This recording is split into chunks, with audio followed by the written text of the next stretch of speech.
There are countless claims of racial profiling in Australia, and it is a very serious matter.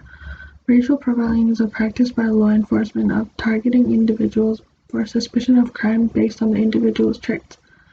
Australia is seen as a multicultural country, however, claims against racial profiling are very prominent in Australia. That is why the topic is seen as such a serious matter, not only in Australia but globally. In Australia, a lot of ethnic groups seem to be experiencing the ethnic profiling, but the African youth are said to be experiencing these at the highest rate from police. The matter is epidemic. The main issue is the distrust between the community and the police, due to police brutality, which is a civil rights violation where officers exercise excessive force against a civilian. The particular stereotype of young African men are that they are ruthless and dangerous. The police that believe in these stereotypes are more likely to be frisking and arresting these innocent African men. In the US, the tolls of African people are worse but also are common with Australian issues with racial profiling. A new study finds that about 1 in 1,000 black men and boys can expect to die as a result of police violence, a risk that's about 2.5 times higher than their white peers. This is stemmed from abuse of police power, as they might feel the need to reach for their weapons at any time they feel threatened, instead of eliminating the other tactics on how to handle the situation. Although they could be using too much force, it could also be that they are just doing their job to protect the citizens and they are feeling threatened themselves. Body language such as how the suspect's hands are placed could make a cop feel threatened, thus making them feel the need to take action.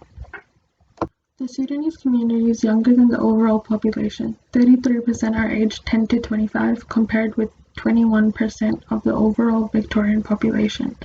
This is why Sudanese-born offenders aged between 10 and 25 are overrepresented in the offender group. There were just over 80,000 unique offenders in 2017 to 2018, but the majority, 59,000, were born in Australia. That is only 1% that were born in Sudan. This does not back up why the police are profiling these Africans at all. Although, since Australians have the higher offender rates, it could be that racial profiling is not dominant, if different ethnic groups are not committing most of the crimes. It would be fair to also look at racial profiling towards Australians. Also, a lot of youth are teenagers, and teenagers are more rebellious than adults, so when the police are instructing them to put their hands up or just normal commands, they rebel against it, causing police officers to be accused of racial profiling. Biased police force and legal systems have caused people to believe that minority communities such as African or Arab communities are bad, which is basically normalizing institutional racism.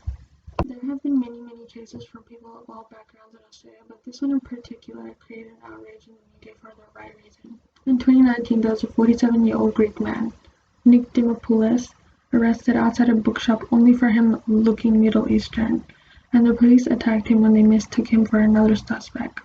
This is seen as racial profiling and a misuse of power, as the police targeted and arrested him so forcefully that they had broken a few parts of his arm, which is now permanently damaged.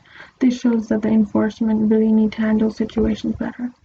If the police had a more diverse police force representing those minority groups and creating more understanding in cultures, it could result in more trust in communities and also increasing the reputation of the police department. Training the police force overall to be ready with tactics for every situation is good as well. Potentially training them to have a better understanding of other cultures could help, as most of the police departments with bad reputations are usually due to insufficient training of areas like these. Despite the police having a good reputation and being efficient, the claims of racial profiling are real, and it does not support the so-called inclusion and diversity of this country. These claims are also evident globally, which shows that it is a legitimate problem. Essentially, these police officers are not always correct, and the way they handle situations with their actions cannot just be easily justified. With a prominently white police force, building a sense of trust with the police is not realistically easy, as it is in the eyes of those police forces.